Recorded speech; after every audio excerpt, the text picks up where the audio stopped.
So this is the story of Rosie Revere, engineer, by Andrea Beattie. Let's get started. This is the story of Rosie Revere, who dreamed of becoming a great engineer. In Lila Gray's classroom in Blue River Creek, young Rosie sat shyly, not daring to speak. But when no one saw her, she peeked in the trash for treasures to add to her engineer's stash. And late at night, Rosie rolled up her sleeves and built in a hideaway under the eaves. Alone in her attic, the moon high above, dear Rosie made gadgets and gizmos she loved. And when she grew sleepy, she hid her machines far under the bed, where they'd never be seen.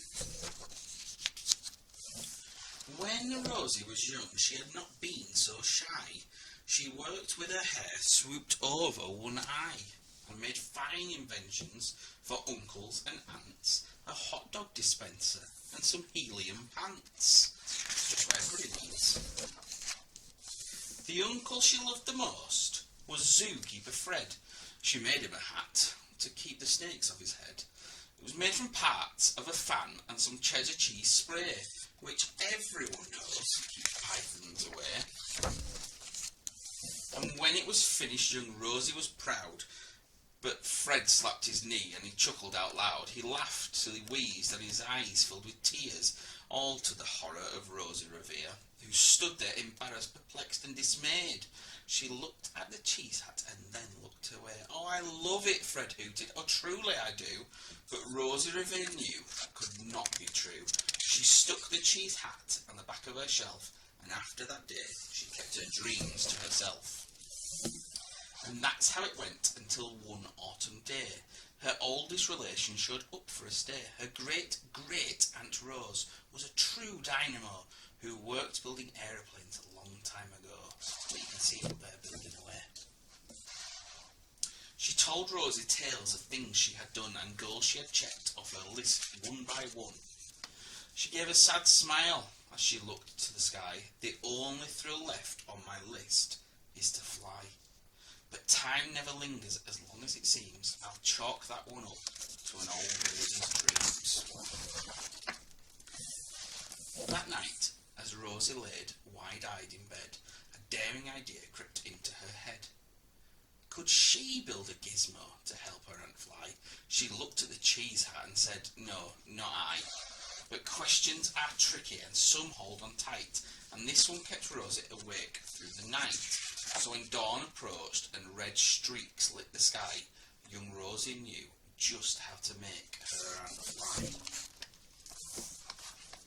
She worked and she worked till the day was half gone, then hauled her cheese copter out onto the lawn to give her invention a test, just to see the ridiculous flop that it might turn out to be.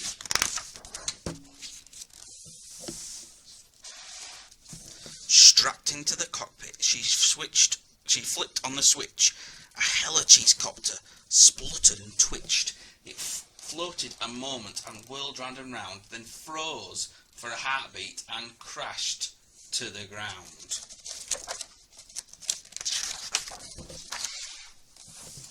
Then Rosie heard laughter and turned round to see an old woman laughing and slapping her knee. She laughed till she wheezed and her eyes filled with tears, all to the horror of Rosie Revere, who thought, "Oh no, never, not again. I will try to build something to splutter or spin or build with a lever or switch or a gear. I will never be a great engineer." Poor Rosie.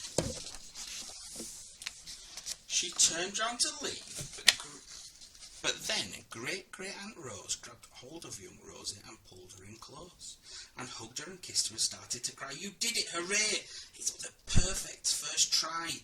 It's the great flop. The great flop is over. It's time for the next." Young Rosie was baffled, embarrassed, perplexed. "I failed," said dear Rosie. "It's just made of trash. Didn't you see? This cheese copter crashed." "Yes," said great-aunt. "It crashed, that is true. But first, it did just what you needed it to do. Before it crashed, Rosie, before that, it flew."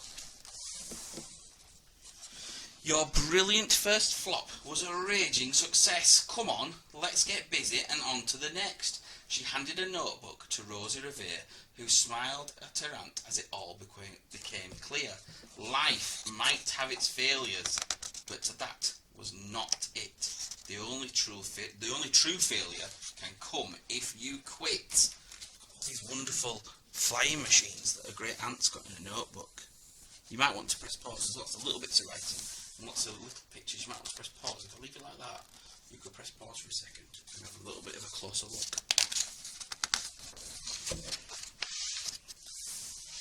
They worked till the sun had sneaked its way into its bed. Aunt Rose tied her headscarf around Rosie's head and sent her to sleep with a smile ear to ear to dream the bold dreams of a great engineer. That we can do it, right on the side.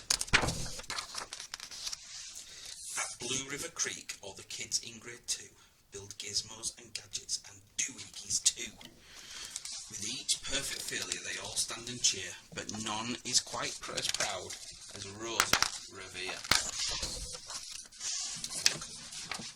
There's a great aunt in a flying machine, and there she is waving goodbye. So good stuff, isn't it? So that was the story of Rosie Revere, who turned into an engineer, constantly making things with little bits and bobs. Did you ever go making something in your house? Maybe not some helium pants though, that might be a bit dangerous. Alright? See what you think, see what you can make, let me know what you've done. See you later guys.